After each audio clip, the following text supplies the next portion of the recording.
Hello, wonderful people. So, I'm about to prepare my lunch today, and I thought again to carry you along.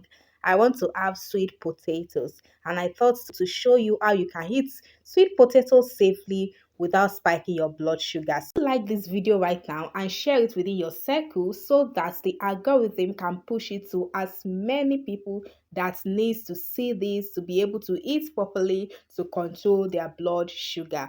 Thank you.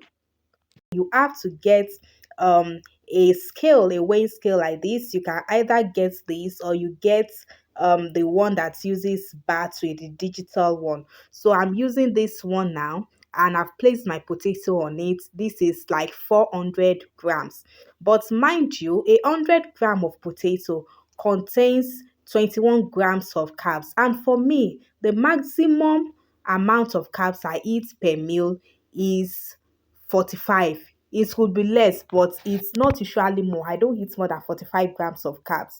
So for that, I had to cut this potato into two. And after cutting now, you can see it now that it's sitting at around 210 grams with the skin still on. So this is perfect for me. So if I should convert this now, that means I'm eating about 42 grams of carbs for this meal, which is 7 up to 45 grams. Then I will be making use of 2 eggs. I'll be making egg sauce with 2 eggs with that big onions. Then this is my pepper and tomato mix that I want to use for the sauce.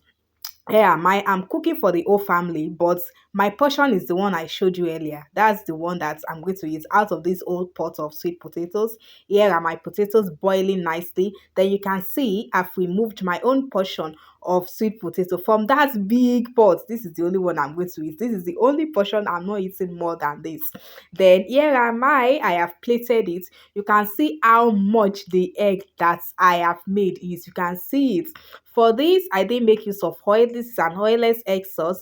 The only thing I used was I just added a little chicken stock. That's why you see something that looks like a little bit of oil.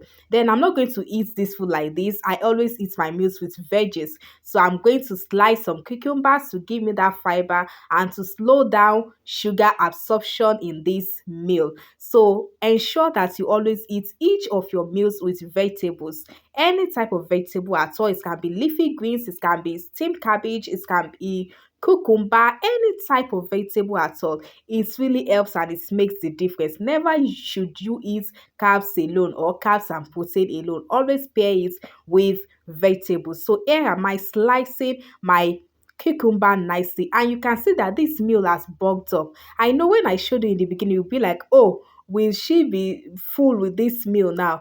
But see, can you see the plate of meal? My stomach is already used to this portion of meal. So when I eat it, I get full.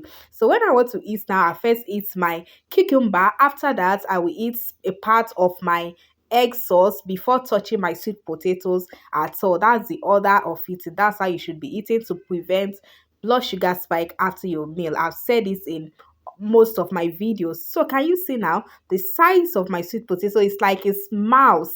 And yeah, that's it. That's my lunch for today.